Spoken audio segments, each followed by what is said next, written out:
Your top performers are overextended. You know it. They know it, and yet the project list keeps growing. Project Management Institute says the world could be short almost 30 million project professionals by the year 2035. You cannot hire your way out of a hole that big. What you can do is make harder choices about what actually gets approved. Every project you approve without fully staffing it doesn't add capacity. It steals capacity from the projects that actually matter. I'm Nigel Thomas. I run Simplify Management. 20 plus years leading big projects taught me this isn't a hiring problem. It's a math problem, and most leaders are doing the math wrong. This is part 4 in our 5-part series on the biggest problems tripping up delivery leaders. Part 1 was weak sponsorship. Part 2 was strategy execution gap. And part 3 was communication breakdown. Today, it's the one that makes all of these 3 worse, not having enough of the right people to do the work. Here's the trap. When a project gets tight, leaders don't cut the project list.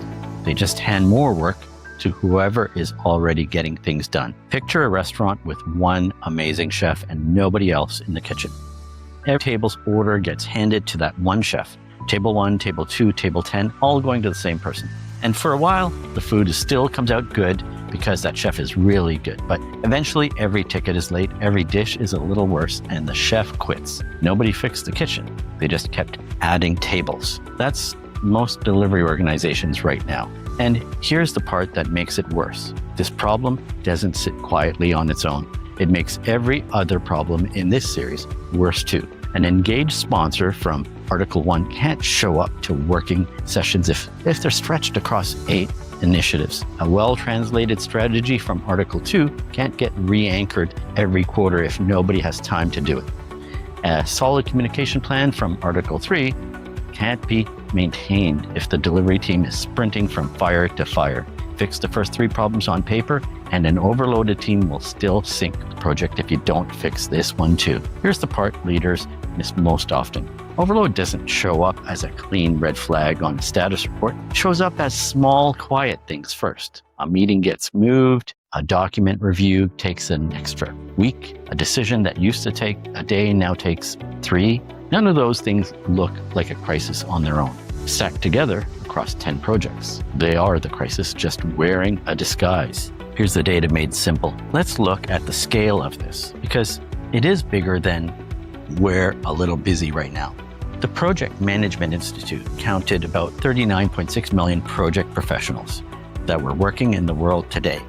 Demand for that kind of work could grow by 64% by 2035. Even in PMI's own numbers, supply falls short of demand by close to 30 million people.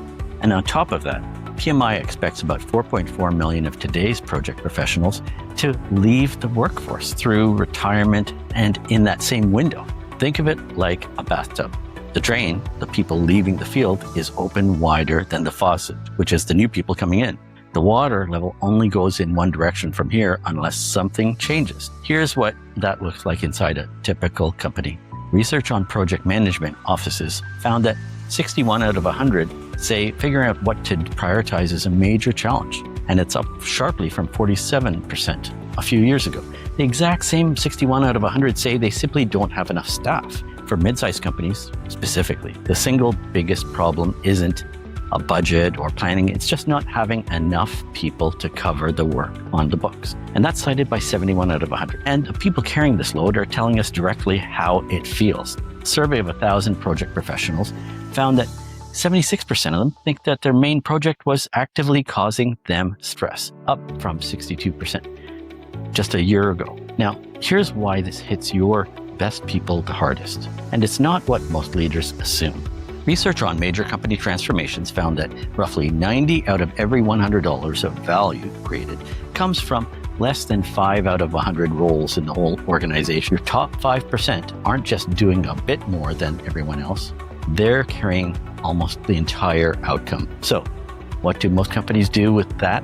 Well, the opposite of what they should. Companies that transform successfully made a real effort not to overload their top people. 56 out of 100 times. Companies that struggled only managed that 44 out of 100 times. Think about a soccer game with a team that has one incredible goalkeeper. So instead of protecting that player, the coach also makes them play defense, midfield, and forward because they're clearly the best athlete on the field. Don't be shocked when they're exhausted, by halftime. And even if you're not a soccer fan or don't understand the game, I think you understand the concept that giving all of the work or all of the responsibility to one team member, even though they're really good and perhaps better than everybody else, is really a bad move and a short-sighted one, and that will have significant consequences. So now, some of you are thinking, okay, Nigel, isn't AI about to solve all of this? Won't robots just pick up the slack? Partly,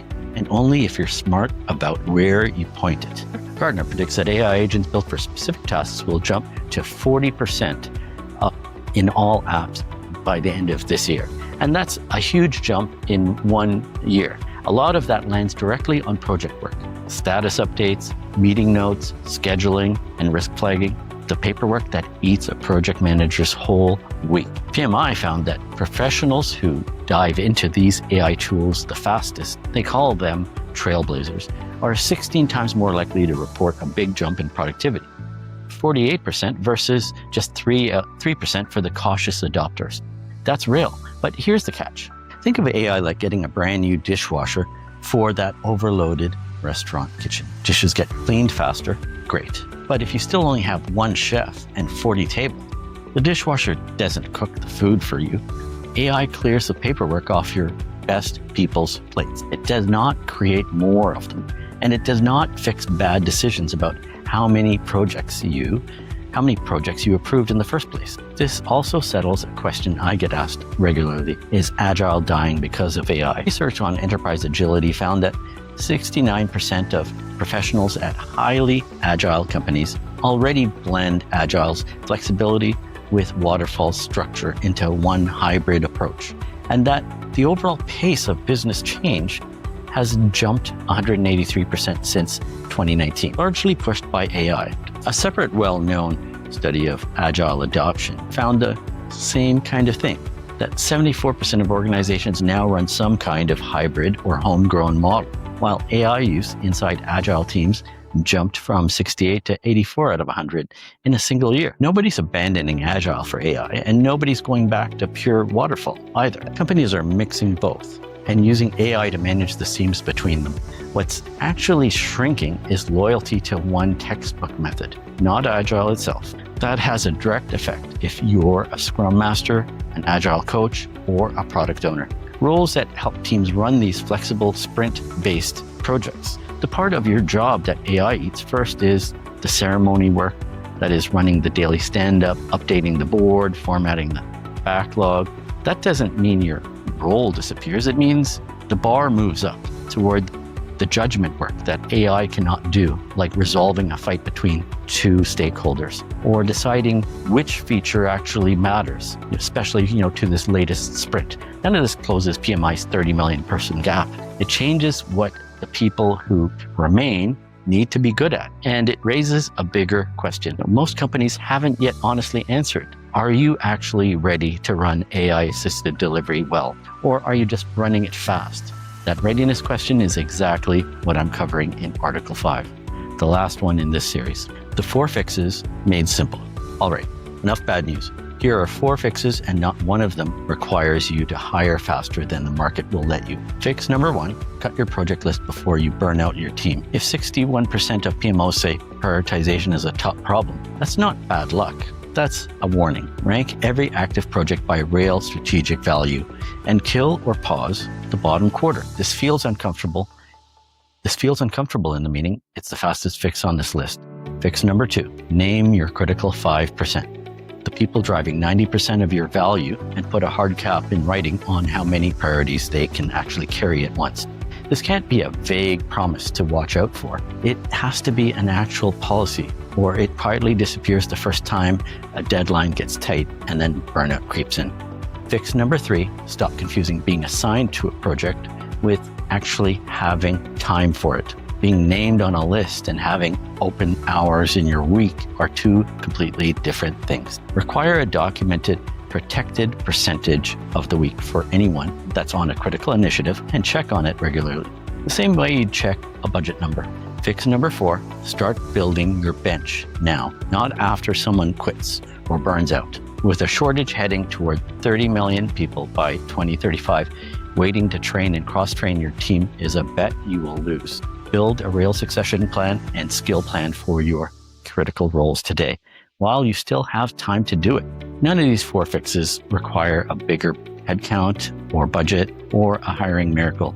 They require you as a leader to make a smaller number of harder decisions instead of a large number of easy ones. That trade is uncomfortable and it doesn't go over well in the room, but it's cheaper than losing your best 5% to burnout 6 months from now. So here's the recap. Let's bring this all together. Resource overload and the talent gap isn't just its own problem.